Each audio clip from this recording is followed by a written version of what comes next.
Welcome to a new episode of Outside the Panels with your host, Johnny the Machine Hughes.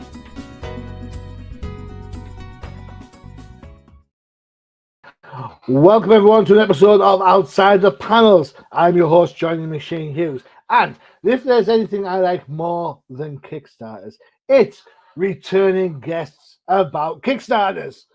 So I have to give a big welcome to this guy. He's my favorite Wells this side of Harrison and Fargo. It is the ultra talented Wells Thompson. How you doing, Johnny? I'm very well. You know what? I said this before we started. I'm going to say this now. Wells, you are absolutely super patient. Thank you so much. To give everybody a bit of a scope, we were supposed to do this earlier this month, maybe even January, and unfortunately, I had one of those days. You know, the type of days where your coffee you pour it out and it's cold, and you know your car doesn't start, and then you got like 77 emails waiting for you and all that sort of stuff.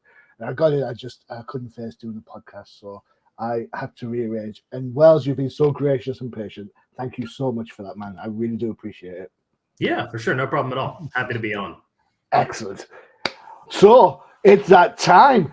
You've had your Kickstarters, you've gone through the issues, and now it is Volume 1 Kickstarter time. You know it. How's that feel? Really good. Yeah, I'm really happy to have gotten to this point. As much as, you know, we have more to do and say with Megaton. Yeah, it feels like a big milestone. This is our first trade paperback. It's our first full volume. Sorry, my camera's wigging out, but no, but it feels really good to have reached a point where we can put out a full book. And yeah, I'm just hoping that some people who maybe, you know, saw issue 3, issue 4, and were like, I don't know about that, can now see a full book and maybe give it a shot. So this is Mechaton. This is your kind of swan song homage. Is that the right word? To Gaiju and their mechanical. Yeah. It's a love letter to all of the sort of media that we grew up with, from like, you know, Midnight Run, Toonami to Power Rangers and Tokusatsu stuff, Godzilla, and like. Yeah, like that kind of early anime and 2000s stuff like Gurren Lagann and you know, with a heaping spoonful of like Scott Pilgrim on the side. So it's just it's the stuff that we grew up with that was really important to us, like kind of developing our media tastes and really falling in love with comics and with movies and with TV shows. So yeah, it's a blast to make. I'm a little bit older than you, it has to be said. Sure. And I think we've spoken of this in the past, but I remember like going to the cinema in the UK to watch like the black and white or the mid-70s coloured Japanese Godzilla movies, you know, and absolutely falling in love with them. And I always wanted Godzilla to be a good guy, and he never seemed to always be a good guy. Always someone was trying to shoot him down or irradiate him or something. I don't think much has changed from that point of view. But things like Pacific Rim have kind of had that sort of like Gaiju effect, and it's become a huge kind of more complicated world. It's not just about monsters, King of the Beasts anymore, is it? So yeah. Absolutely. Yeah, no, Pacific Rim has always been kind of a touchstone that I've used to sort of describe this project as well. And yeah, we've gotten some great stuff in that vein. Godzilla -1 is incredible.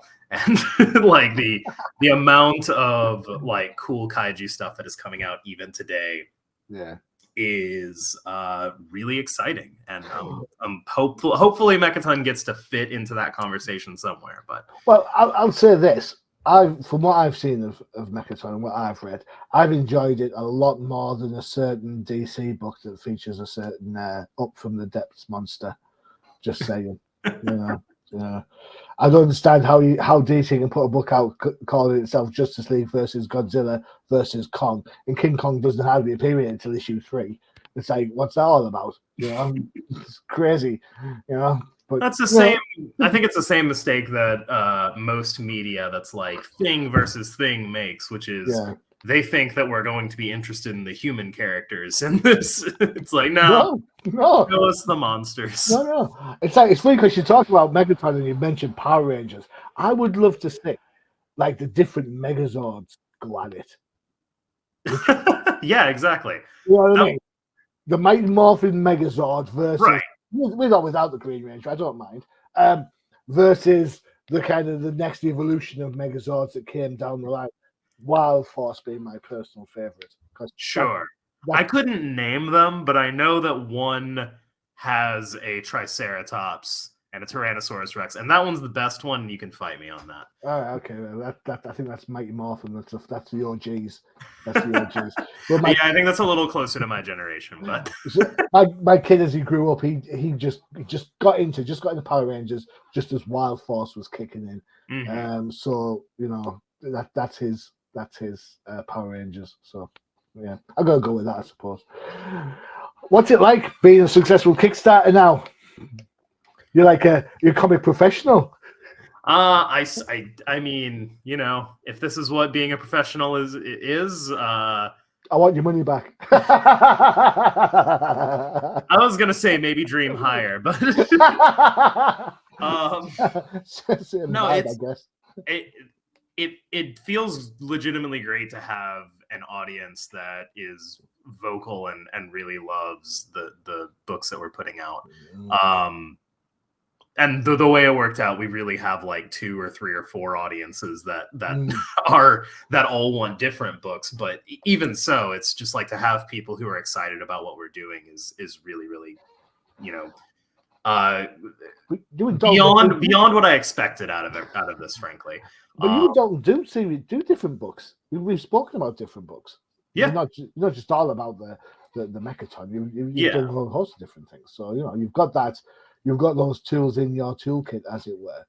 Yeah, I don't ever feel comfortable sitting in the same genre for any period of time. Like I want to tell Mechaton for as long as until the story is done, but I'm not like itching to do another sci-fi transformer kind of like robot mecha kind of book, at least not at the moment. I've done a bunch of horror, I've done romance, I've done fantasy, I've done sci-fi, and I'm continuing to pull out new things. And that's just always how I've operated is I want a variety in my books. Yeah. So then how do you stay on top of that? Because I mean that's kind of a lot of different influences going on. I mean, obviously, Mechaton, you can see the influences, you know, left, right, and center, as you mentioned, right? And that's good, because you've got to. I always think the best projects carry a certain level of passion.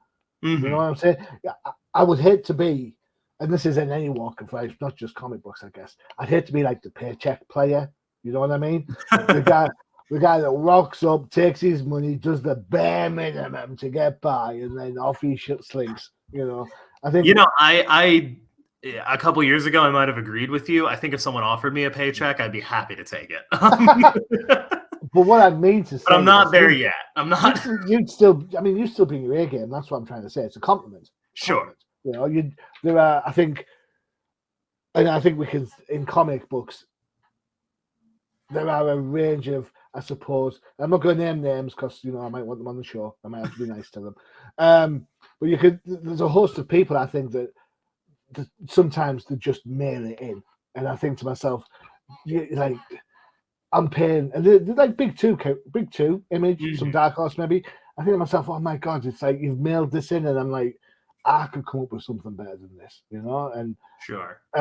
It just frustrates me sometimes when you've got Dalton, your partner in crime, both putting out fantastic stuff, and yet still, you know, no one wants to give you that paycheck yet, not yet. But no, I mean, having variety is definitely the way to go. For sure.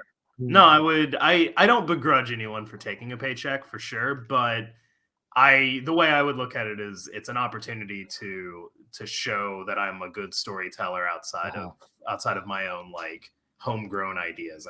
I can go and do something else, and to attract people to those to the books that I own and control and are the stories that I really want to tell. So I'm not saying like, oh, I do Superman better. Like, I'm not saying that, but I feel like I would want to give it my best shot regardless. I think, I don't know. I think I wasn't thinking Superman. I wasn't thinking Superman, but I was kind of, I don't know what book I was kind of thinking. Oh, I just threw a name out there. I'm not. I don't know who's writing Superman right now. I'm sure they're doing a fine job. Is it Philip Johnson Kennedy? I think he's one of the guys working on it at the minute. He's on Action Comics. That's off the top of my head. Superman's hard to write, I think, because he's. I'm not going to say too powerful, but you know what I mean. He's like there's not a lot you can. And then I think the recent series have kind of digressed a little bit with having like a Superman family, so therefore that's where all the angsty stuff comes from, rather than Clark Kent being perfect. But still, either way, I guess to answer your question, I take stories from the point of view of the characters than I do like the big set pieces in the genres. Like we generally have an idea of like, some things that are going to happen, some big touchstones, but almost always the writing process is more about finding whatever situation we're in and then asking what the characters are going to do about it. Rather than trying to follow like a set path and a set style and anything like that. And the characters are really the ones that dictate, the more of the genre trappings, I guess. Derek feels like a shonen protagonist, so it goes a little bit more, all ages shonen kind of vibes. Whereas a book like Frankenstein, the Unconquered, the monster is a horror protagonist, and so it's a lot easier to make that book an action horror book because all of his actions that's just the natural output of what he does. It's interesting you bring that up because that's a really great way of looking at it. The fact that I think once you know your touchstones, as you say, your key points, right? So Act 1, something like that's going to happen. Act 2, Act 3, or whatever, and it's those kind of getting to know your characters as a writer helps you. So, like, say, right, this character would act this way in that circumstance. This one would act that way. That creates the conflict or the angst. That creates the drama. And now, before you know it, you've got 30 pages. You're like, oh my God, how did that happen? I mean, that's pretty accurate. In fact, a lot of the writing process, particularly at first, is just...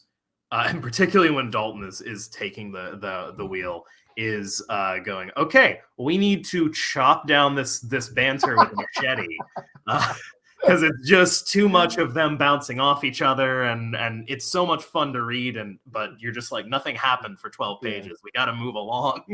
maybe comic strips your next like website, but maybe something like that would be your next project. That would be cool. Back of a Kickstarter, what happens on the day off? I've always said there's a version of Mechaton, like this version that this run that we're doing right now on Mechaton is very there's a set story, there's kind of there are overarching plots. It maybe leans a little bit more into like, I don't want to say prestige television, but like that sort of model of like there's the storylines are a little bit longer. There's a stronger emphasis on the characters, but there's definitely a version of Mechaton that is more monster of the week. What kind of different mech are we gonna be in today? And it's just a little bit more episodic. And if at the end of this three arc run that we have planned out for Mechaton, there's still a lot of demand for it, and people love it and want more Mechaton, I would love to start writing that episodic version of the show or of the book. That's exactly how the big shows work, isn't it? I mean, I remember, I don't know if it's before your time, but Smallville season 1 is Meet Your Freak of the Week. for practically the whole run, with like odd episodes thrown in for good measure. Babylon 5, the first season, it's like new alien race, and as they're building up the tapestry that's going to lead into the war and everything thereafter. So you're absolutely right. I think you can do it both ways. You can cater to those short attention kind of fans who just want like the quick buzz, the quick fix, and then that longer arc of fan who's going to be in it for the long haul. So inspiration wise, with all the different variances you've got going on, you've talked about horror, sci-fi, romance, and stuff. That must mean you must sort of consume a shed ton of stuff to kind of work on influences. How do you keep it all straight? I mean, you don't really want like Mechaton to fall in love, right? I mean, Mechaton is not going to turn into a romance by any means. I think that, I think that, we try and nail down sort of the vibe of the series again with the characters. They sort of help maintain that. And within reason, we try and make it, we try and make it feel as natural as possible while sticking with what makes Mechaton fun. Big kaiju fights, robots made of garbage, banter between Derek and Leah. It feels pretty natural to have everything stick in its lane. That said, sometimes the best episodes are the ones that are way out of left field and way out of genre. So you never know. I don't discount maybe we do a horror episode or a horror issue or something like that. That could be fun. But one night in the junkyard. Yeah, something wild. A Mechaton nightmare. Feel free. I'm just shooting stuff. I want to copyright or anything. I forgot about the junkyard element. I totally forgot about that. Oh my god! I think we spoke about this last time we were on the show. Junkyards and robots. It's the Iron Giant. I love the Iron Giant, right? Yeah. No, I mean the Iron Giant is iconic. Absolutely. I don't think. Yeah, that was one of the few things that we didn't directly pull inspiration from, but now that I think about it, I'm like, maybe we should have. Well, I think we use this word inspiration, homage, a love letter too, sure. And people, I don't want people to misinterpret what we're saying. All right, so this isn't books. Any book that pays homage to something is not lifting from the original derivative. Yeah, exactly. It's kind of like I like the Iron Giant, so I want the emotion between the robot and the kid. All right, so that's the kind of trope that I'm going to take forward. I want that relationship. It's not a lift in any shape, way, or form. It's the things you enjoy about, as you mentioned, the Toonami stuff, the mecha stuff, Godzilla, and then kind of mixing it up to give you something new, but also feels a little bit familiar, so that fans who like kaijus and Godzillas and everything in between gets a sense of familiarity and oh, okay. And that's when you've got them hooked, and that's when you drop the surprise, and that's when you drop the twist. Yeah. So when we talk about homages and stuff, I don't want anyone to think that we're being disingenuous to the original, to the OG, because we're not. We love the OG. Oh, absolutely. Just get that out there before people start saying stuff. Because I know what you are like, Ned. I know what you're like. You're gonna say some stuff. Oh God. Yeah, no, I wouldn't. It's not that we're taking stuff directly, or even. I mean, there's other projects that we have that are closer to adaptations, I would say, or taking a little bit more, inspiration from specific properties. This one is just more of this is the kind of media I wish that I had this show growing up, kind of thing. That's perfect. I mean, no disrespect to anybody, but it's robots. They've been around a while. I mean, for sure, he's been around a while. So if you're gonna walk in those boots and robot arms, you're gonna get a little bit of there's a history. Of course, and you're respecting that history by what you're doing, which is a good thing. Excellent. Absolutely. Yeah, and then the other side of it is I really like Neil Gaiman's view of genre, which is like genre is telling the reader like what to expect out of the book, kind of. But it's also there to sort of give you a roadmap and say, what does it feel like needs to be here? Yeah. This is a science fiction mecha story. What kind of things feel like they need to be here to make it that story? Perfect. So it's like genre is a multifaceted tool.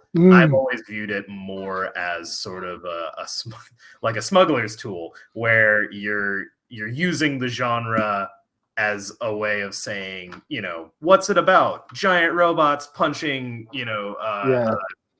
mutated insects, and it's like, cool. But then you read it, and what it's about is this relationship between a brother and sister, and them trying to do their best under really stressful circumstances, and telling a few jokes along the way. Like it's about building up that relationship more than it's about the action, but the action's still cool and needs to be there. I think you're absolutely right. I think Wells, I think you're absolutely spot on in that you can use the genre 2 and 4 against, what I'm saying? So you can turn around and say, right, this is a book, the genre is whatever. And then because people go in with that set expectations, you've got a choice. You can either fulfill it and go balls to the wall, or you can subvert it a little bit and kind of think, well, now I've got you, I'm going to try something a little bit sneaky, see what you like about this, and still give them the kind of action that they wanted that got them enticed in the first place. So cool. Good Absolutely. Call. Good call. Right, before we get into the book, because we are going to have a look at a few of the pages that you've sent over, which is thank you so much for that. We're not going to look at the whole thing because we want you to go and check it out. It's still live on Kickstarter, so be told, get pledging. I'm not going to say it's fully funded, but it's fully funded. It is. It's fully funded. That means you're guaranteed to get the book. Just saying. All right, time for one of our adverts for one of our other shows. You know what? I don't have anything that's kind of Gaiju related. You know what? I think there might be some in this. There might be a Godzilla or two in here. Let's have a check and see if we can spot one. It's time for a crisis.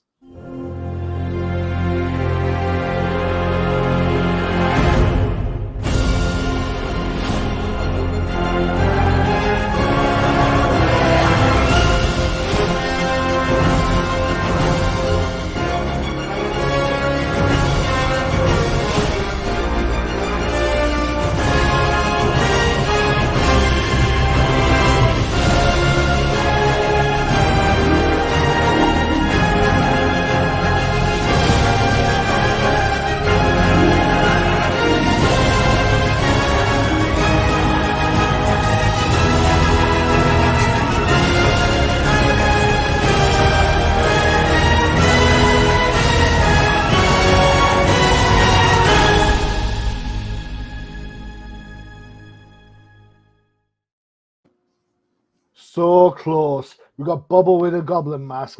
We got the Mortal Kombat dragon. So I think that's as close as we're going to get on that one, I'm afraid. Must do better. Make a note to myself. Must do better. Oh, Must do better. Must do better. Right, let's get in there. Let's have a look at the book. For sure. Boom. There we are. Excellent. It's just such a good cover. It just says exactly what it is on the tin. I genuinely love this cover. So this is the same. It's a different logo, and it's different set dressing, but it's for the standard issue of volume number 1. We used the same art as for issue number 1. I adore this cover. It's so much fun. And this is So we're reading from the first issue, which has been out for a little while now, but. So I'm not showing you all the book in the stage.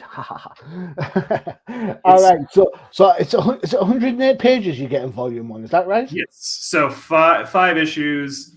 They're 20 pages each, except for the first one is 28 pages. So 108 pages total. of this story that starts out very Star Wars and very quickly turns into into more familiar territory. But we have the glove coming down, and then the glove descending into the Cheezos bag. Oh my god. Cool. Oh man.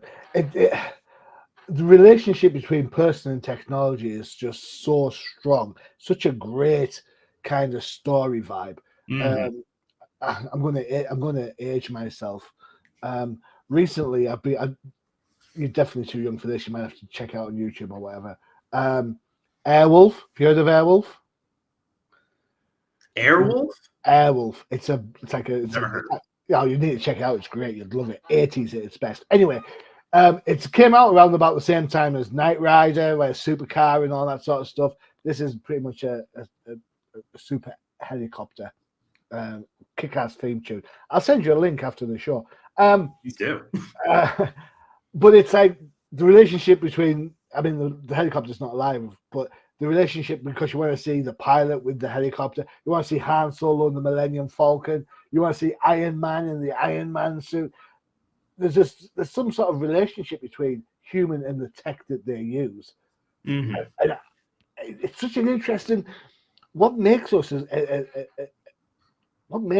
humans want to gravitate towards loving something so inanimate like tech? I just don't get it. It's such a great storytelling kind of to move stories along. Ben 10 in his watch, for example. Sure, yeah. You know, you don't want to see anybody else have that watch on other than Ben. So, you know, I hope I get points for bringing something up that you might remember there. Thanks. No. I don't think Ben 10 was like a direct, like a thing that we had in mind when we were making this. No, I don't think it's just. But there are a lot of things like Ben 10, Megas XLR. Like there are a bunch of shows that people have brought up over the years that we've been making this comic in like in podcasts and in conversation and conventions where we're like, oh yeah, I forgot about that, but you're right, we did kind of do like that. Absolutely factored into this book, and that's it's great. Just kind of, I mean, that relationship with technology. The Iron Giant is another great example of boy meets robot loves boy type of thing. And that was sort of that. I mean, that was sort of what informed one of the other characters, Hex, who isn't introduced until the next issue. Mm-hmm. They have kind of the opposite relationship with technology in that they're like, they have a phone. They're a modern person, but they're also very like, I grow things in my own garden. I have a bunch of plants. I'm not a really like high tech kind of person. And that sort of created an interesting dynamic between the members of the core team. Yeah. But yeah, these first couple pages introducing Derek and the like seeing the glove crash down. You just get to see who they are as people before we get thrown into the action. Cool. I think it's worth taking that pause, that kind of like just check just to make sure. Yeah, it's definitely a good shout. Definitely. We talked about Paycheck earlier before the break. I have it on good authority that SourcePoint are your retail distributor for this book. Is that right? You have it on bad authority. No, I've got a note on my email that says, if you want to mention SourcePoint, our retail distributor. Is that shit? So Scout is the Scout. Yeah. Under their imprint, Scoot. See, I've written it down correctly. I'm just a moron. So there you go. It's all good. Scout picked up the book shortly after we published the first issue. Issue 1 has been out in stores for about a year, so you can, if you want to go that route, you can pick it up at your a local comic shop. If for some reason you don't want to get it directly from us, get it directly from them. Get it from you guys. Get it from you guys. I mean, if you're listening to this, you may as well. But but just in case you're hearing Kickstarter and you're thinking I would rather do anything else, well, order it from your local comic shop. I won't begrudge you. They should be doing the trade at some point in the future as well. They have not let us know exactly when, but yeah, retail, it is distributed in comic books as well, or in comic book shops as well. But if you go to the Kickstarter, there is an option for a deluxe edition, which has a bunch of extra back matter and stuff that you'll never see in the retail version, as well as you get your name in the thank you page of the book. I love the back matter. That's the stuff. That is, for me, one of the only reasons why I'd buy a graphic novel is for the extra pages and the stuff behind it. Yeah, because I'm a my wife hates when I say this. I'm a floppy guy, but yeah, that she laughs as well when I say it. Thanks. And then that's kind of like how I like my books. I like them in comic book format. I don't begrudge anyone liking PDFs. I don't begrudge anyone reading trades or anything like that. But if I'm picking up a trade, I want something extra Sure. Yeah. So that makes it worth doing this, so I can see all the art. The spines. For sure. No, I've got we do a page breakdown so you can hear from all the different members of the creative team and kind of what they bring to it. We have original sample pages from the first art team that hasn't been able to premiere until now. There's a bunch of fun stuff that's going to be in there, so definitely keep an eye out for that. And like I said, you get your name in the book regardless of what tier you get. So if you get a digital copy, you get your name in the book just the same as if you get the holographic or the hollow point foil. Cool, excellent. So $15 gets you the digital copy of the book. We've said this before. I think Wells Digital is so important for international customers. Yeah, absolutely. I always have a digital copy just because some people don't want to pay shipping, and definitely for international, you don't want to force them to pay out the nose for shipping if they don't want to. But also for international backers, I always sign the books and to make sure it's they feel like they're getting their money's worth, because it is quite a bit extra to ship out to England or to Amsterdam or Canada even. So I always try to make sure that people feel like they're getting as good a deal as they can. Cool. $25 gets you the print version. There you go. Standard A cover, is that? So that's the standard cover that comes with the book and the cover gallery. And then the deluxe edition has all the extra back matter in it. Goes into really a large amount of detail on on like I said, page breakdowns and alternative art teams and alternative artists and different and art that we've brought in like supplementary to the book that wouldn't get a home otherwise. So there's lots of stuff in there. Oh dear. That's the cover. Like original characters. That's the cover that we're using for our backdrop as well. Yeah, Jason Murr, the guy who draws By the Horns, which is one of my favorite indie series running right now. I'm not sure I've seen that one. Oh, it's great. It's also from Scout. It's the series that convinced us to pitch to Scout originally because we thought it was so great. Cool, excellent. Have the same kind of fun over everything kind of vibe, while still having a really strong characters and great direction. Yeah, I like these stickers. These stickers are pretty cool. Yeah, they're great. the original mech and the original monster, Dihedapod, and the Mark I. And then that foil cover we do without the dressing, so it's just the artwork. And the pages are a lot heavier as well, so they're glossier, they're heavier. If you like that style, I definitely recommend that. Cool. There you go. You get all 3 editions for $100. There you go. All 3 editions plus everything signed, stickers, posters, everything. Cool. We won't look at the all gone ones because they're all gone. Oh. Yeah, every campaign we do early bird specials. So if you missed it this time, stick around. There will be more campaigns. You'll get your chance.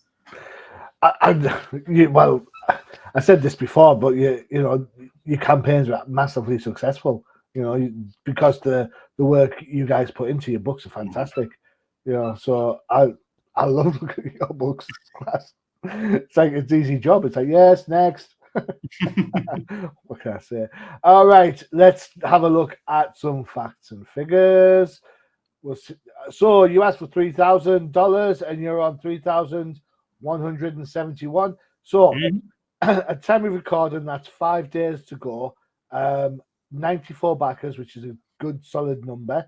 On top of that, fully funded means that guaranteed the book, right? Absolutely. Yeah, and we already have our designer putting everything together. The only thing we're really waiting for is to get, the campaign to end. That way we have everyone's names. We can put everyone in the thank you page, and then it's straight off to the printers. So should be a very fast turnaround. Cool. Excellent. You have a website, I believe, as well, right? Yeah. wellsthompson.com.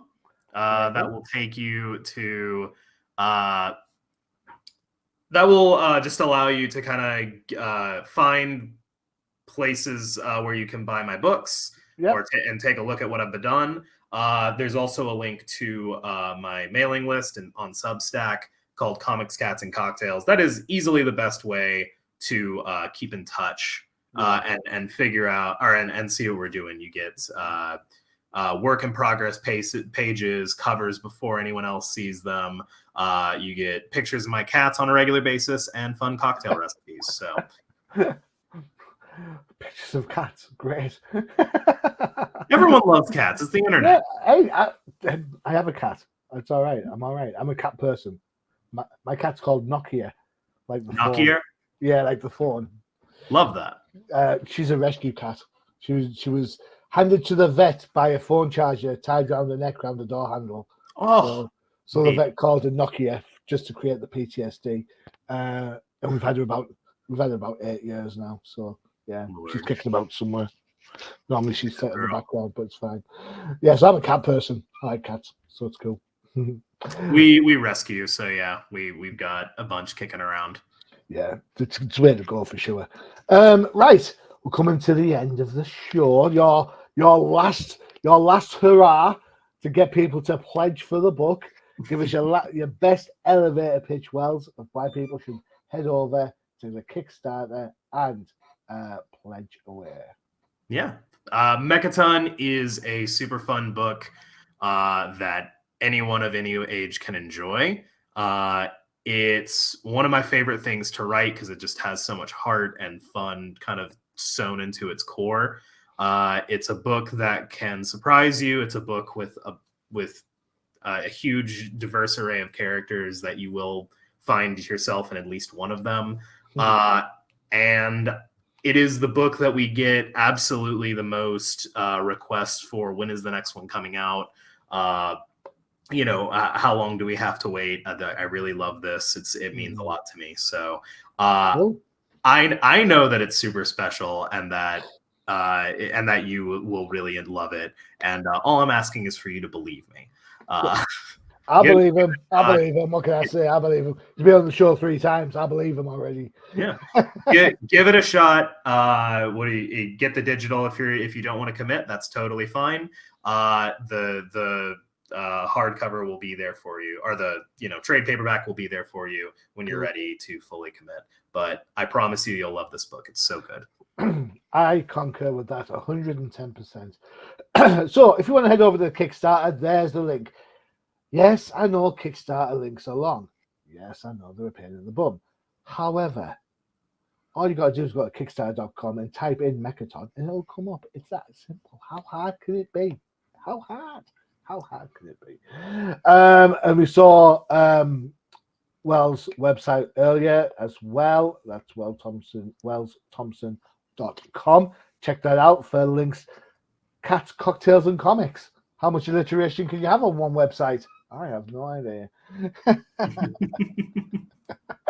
Well, it's been an absolute blast having you back on the show, my friends. Thank you so much. Really do appreciate it. The Kickstarter is, at the time we record, you've got 5 days left. March 6th at 11 a.m. Central Standard Time is the cutoff. So that's noon. That's noon Eastern. And noon Eastern, 5 p.m. in the UK time. All right. There we go. Everyone else, work everything else out. Yeah. I know more about time zones than Doctor Who. Trust me. It's impressive. I certainly don't remember, but yeah, thanks so much for having me on. It's been absolutely fantastic. You are more than welcome, Wells. More than welcome indeed. There you have it. Another great show, another fantastic guest, another great Kickstarter for you to get your teeth into. What more can I give you? I have no idea. Don't forget to check out the UCPN for your favorite shows. You saw the trailer for it earlier, Crisis in the Toyverse. And if you like your comics of a certain age, you can always check out the Old Timers Comic Book Show for everything that is 25 years plus. Which reminds me, I should send in my script for an Airwolf comic sooner or later. Well, it's been an absolute blast. Thank you so much again. I really do appreciate it. For sure. Happy to be on. Cool. And for everyone else, I've been your host, Johnny the Machine Hughes. And as always, adios. Visit undercovercapes.com for the latest and greatest podcasts via the Undercover Capes Podcast Network. Also visit our parent company website, comiccrusaders.com, all about comic pop culture.